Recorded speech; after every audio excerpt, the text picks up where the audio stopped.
Hello everyone, Levi here, and today I'm back out again with another retro review. And for this one, I want to talk about one of my favorite games, Kirby's Return to Dreamland. For a little bit of context, this was the second Kirby game on the Wii, with the first being Kirby's Epic Yarn. But while that one was more of a spin-off, this was a true, honest-to-goodness Kirby game. It's also probably my favorite Kirby game, and definitely one of my favorite Wii games.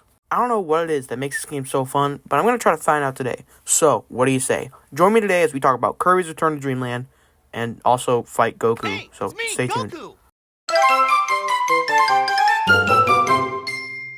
The premise is simple enough. Kirby and Go are having fun until they witness something fall out of the sky. This, of course, being an airship called the Lord Starcutter with a guy named Magolor inside. He's super cool and super nice, and man, I wish I was friends with him in real life. He asks Kirby for help, to which he obviously agrees because Kirby's just a bro like that.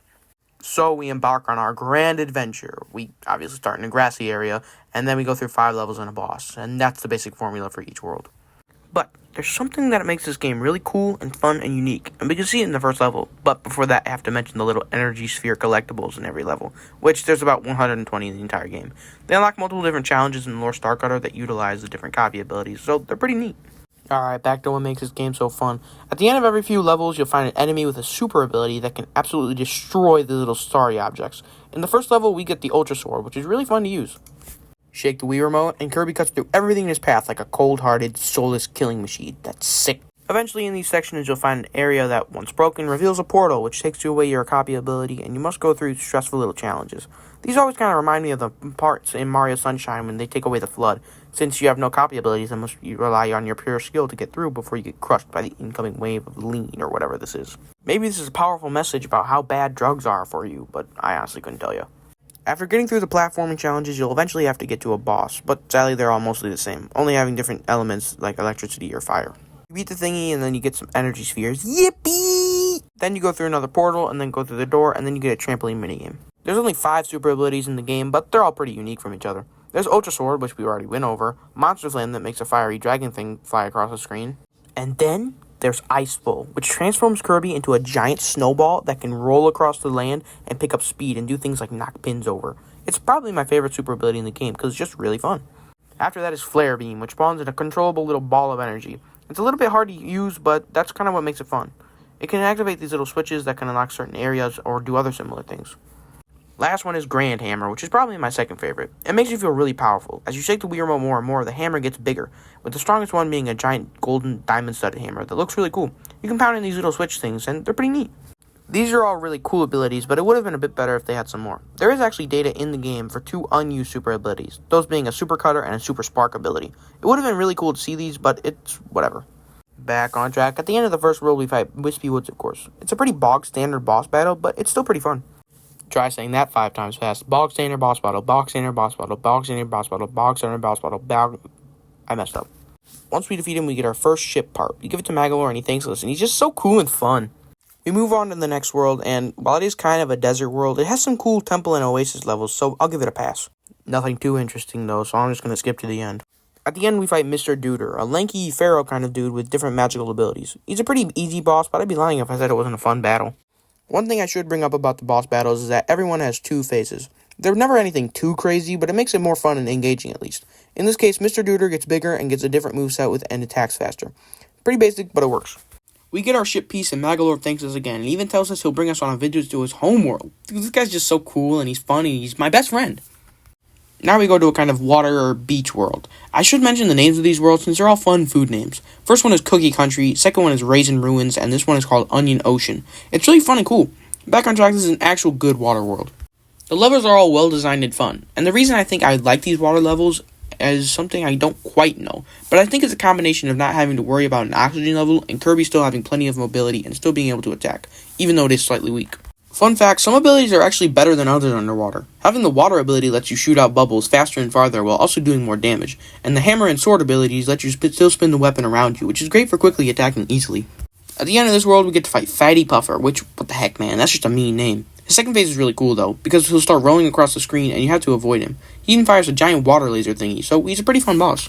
We give the part to Magolor and he thanks us, and he even says he believes in us, which just makes me feel like I can do anything. This guy's just so nice. Next world is White Wafers. It's a pretty bog standard ice world, but fun nonetheless. The true highlight of this world, however, is the boss where you literally fight Goku. It's me, Goku! Okay, maybe he's not literally Goku, but he's a monkey, he goes Super Saiyan, and he even does Kamehameha. He's probably the best boss in the game. It's just a really fun battle. We get the next part to Magolor, and he even calls us a cool dude. Man, this guy's just the best. Before we move on, I think it's a good time to mention the copy abilities. They all feel like they have plenty of moves, and if they don't, they still have a reason to exist. Like, for example, Wing doesn't have too many moves and it isn't too complicated, but it still lets you fly faster, and your wings are also sharp, meaning you can easily attack enemies in midair or even cut wires. Another cool ability is the high jump, in which Kirby dons a superhero like attire and can, well, high jump, and not much else. But it's still a fun ability to use, and it's utilized quite well.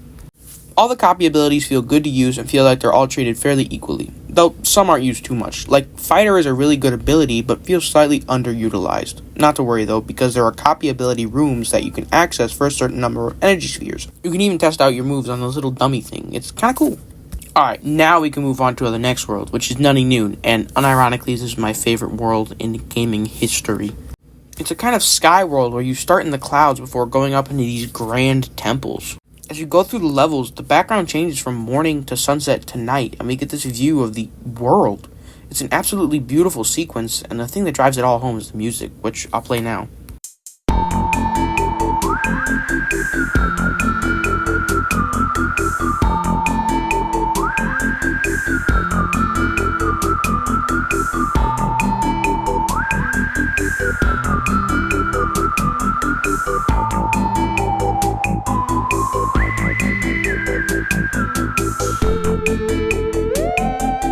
It's a beautiful yet kind of haunting tune.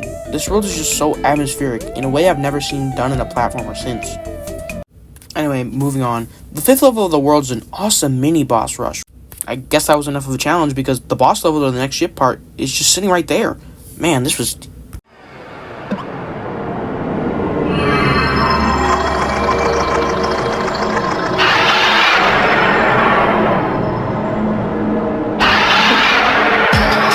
Yeah, that makes sense.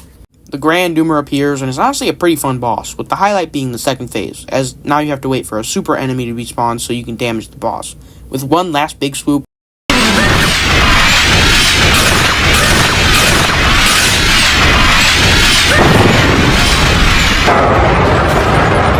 the Grand Doomer is defeated, and we have our final ship part. Magolor calls us his hero. Oh, what a sweetheart. Magolor is definitely my favorite cat thing ever. He's my best bro. Now with the lore put back together, we can finally visit Magolor's homeworld, Halcondra.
I'm so sorry, Magolor.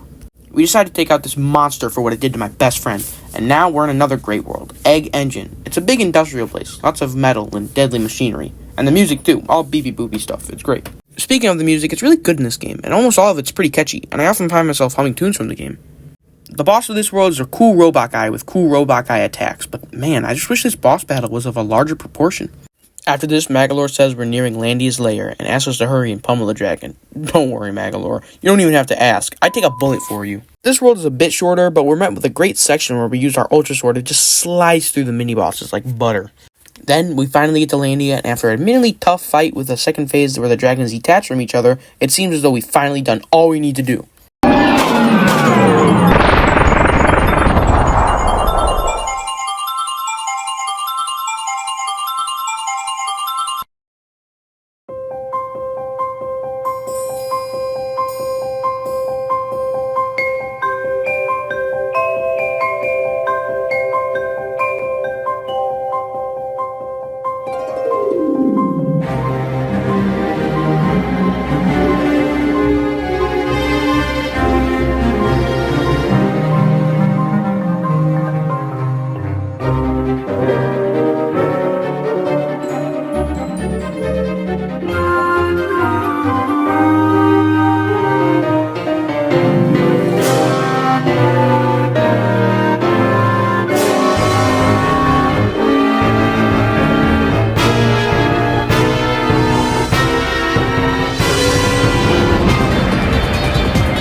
feel betrayed on a personal level.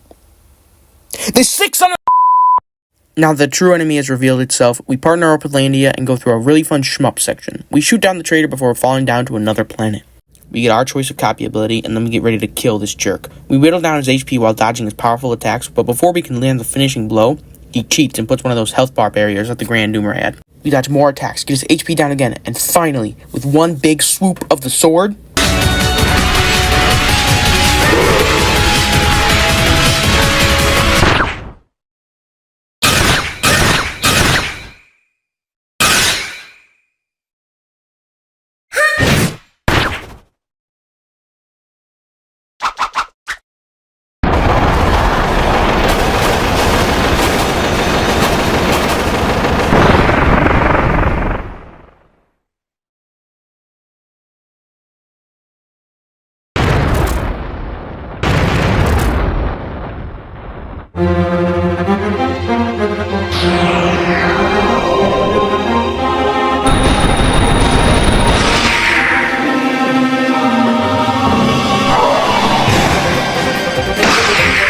Alright, I guess you're looking for another whooping.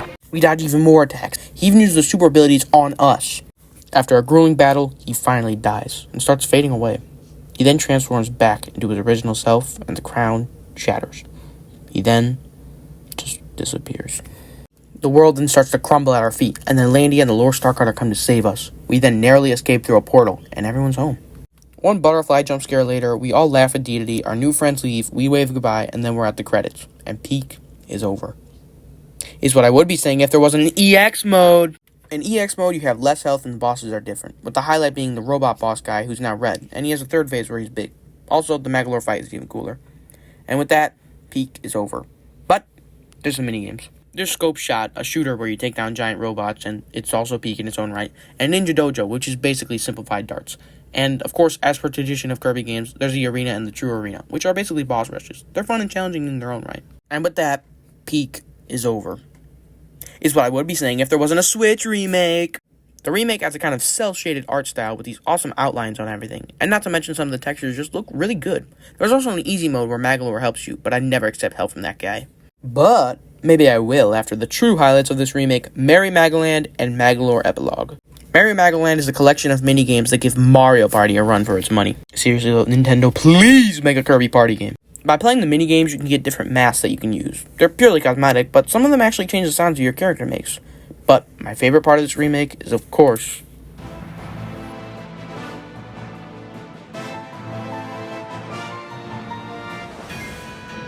after being defeated, Magolor started drifting through space before eventually landing in another dimension. He must regain his powers. Magolor genuinely seems to be kind of remorseful. It's a pretty short game, but it's really awesome.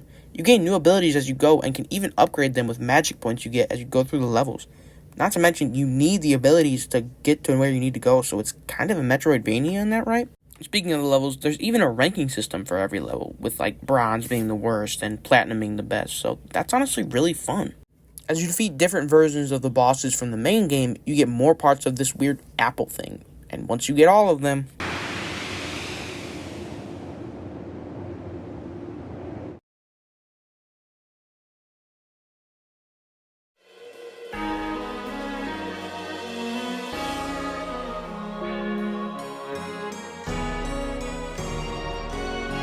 You fight this eldritch horror while the background is burning with what seems to be meteors falling from the sky. This boss is hard. When I first went up against it, I survived with only a sliver of health. After probably one of the hardest and awesomest boss fights in Kirby history, Magolor picks up the sword in the foreground and he makes it ultra and then he kills the guy. After that, the credits roll. And if you stick to the end, you get to see Magolor transform into his new green attire that he dons in the Kirby Fighter games. You know what, Magolor? You redeemed yourself. Your game was amazing, and you even started helping Kirby again, so I applaud you. And with that done, no more fake-outs. Peak is now finally over. I give Kirby's Return to Dreamland a 10 out of 10 because it's just so peak. And with that being... Oh, someone's at the door. Magolor, come on in, bro. Let's go play some... I'll never forgive that guy again. He's irredeemable.